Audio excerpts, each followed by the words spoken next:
How's it going, guys? We're back with a new video. Hope you can see the difference in the videos. I've actually decided to use my camera, which I'm a photographer. That makes sense. I should have done that to begin with, but here we are. Hopefully we'll update some other stuff and make it look even better.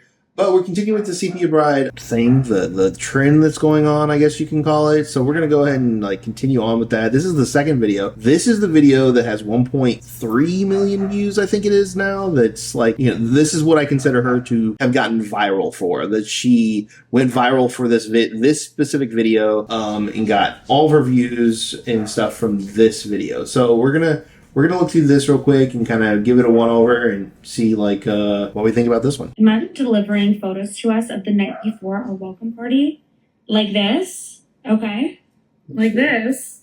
Looks good. But then get delivered photos of your wedding day and you look like this. Like, can someone explain to me what this is? And well, first off, it's a screenshot of your phone, so that's going to look a little bit different than what it would have looked if she would have gave us like a full resolution. But whatever, we'll keep going with it.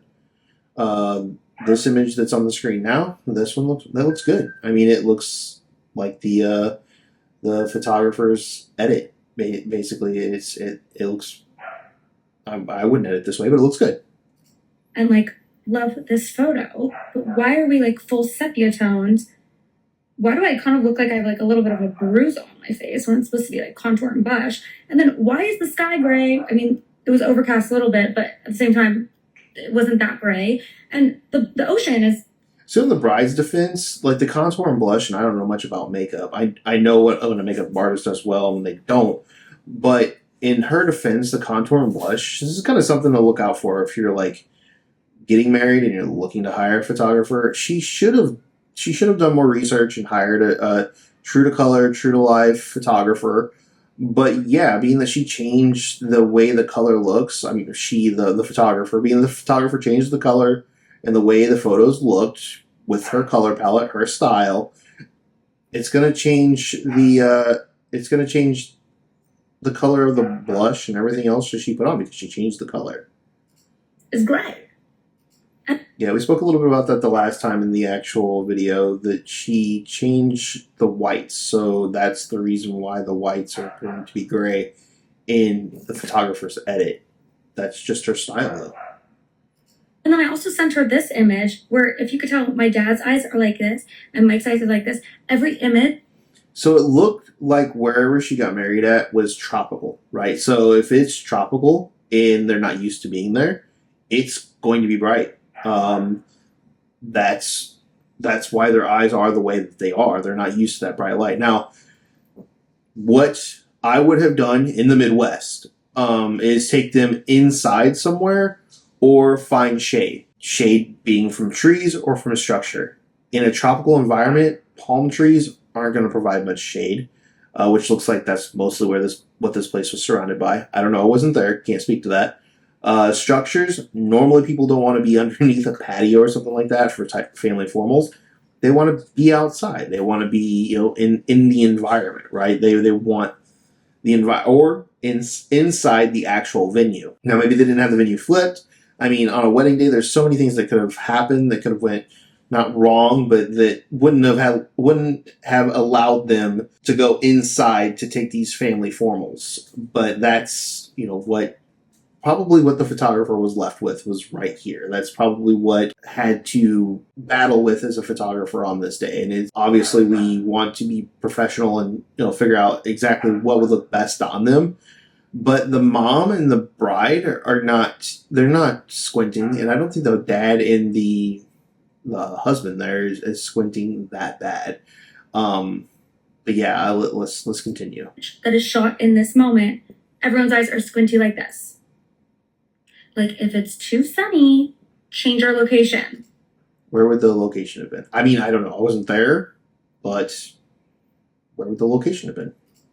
And let me give you another example. This was someone took this picture on their iPhone. But look how gorgeous the color of my mom's dress is, okay? It's this beautiful pink, stunning. And this... Okay, so the color of the dress, that changed with the color of the edit. The edit changed the color. So we know that that's going to change the color of the dress because that's not the color palette that the photographer is working with.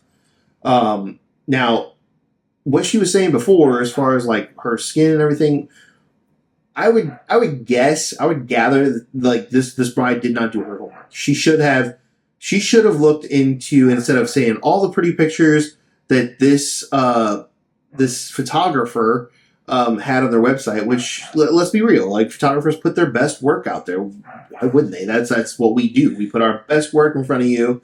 Can we recreate that work? Most likely. If everything that happened on that day that we got that photo happens on the day that you got yours. But in this case, total overcast. There's no clouds in the sky that would give, a lot of blue, even though she put the gray in there. That's going to change the way like everything looks, because it just changes everything. But I would gather that this bride was wanting a more true to life look, because she is on social media and her phone is constantly showing her or trying to show her what she looks like in this light. This is how she looks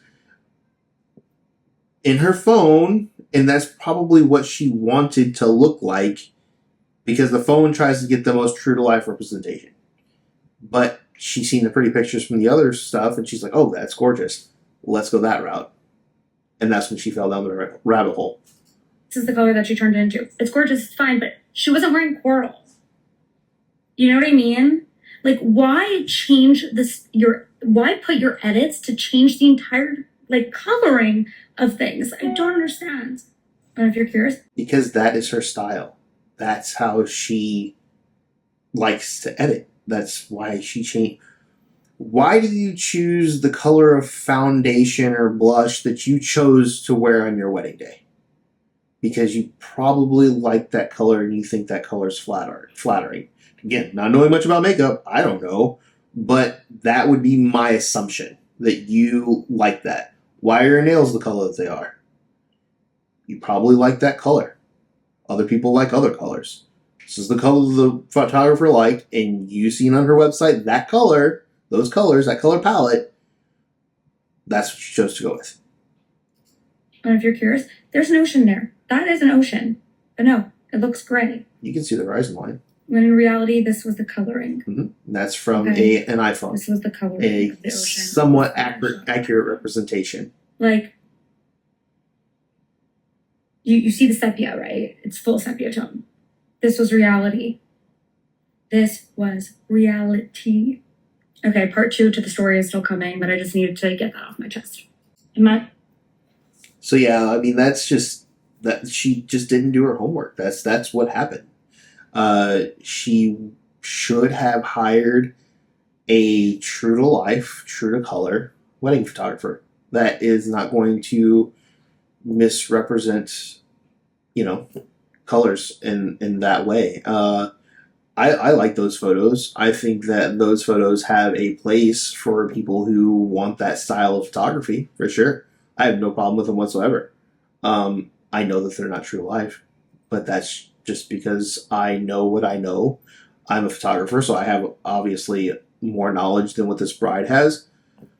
What she could have done to try to not hit these walls is hire a planner or do more research instead of falling in love with all the pretty photos that she's seen on the photographer's website and Instagram. That's it.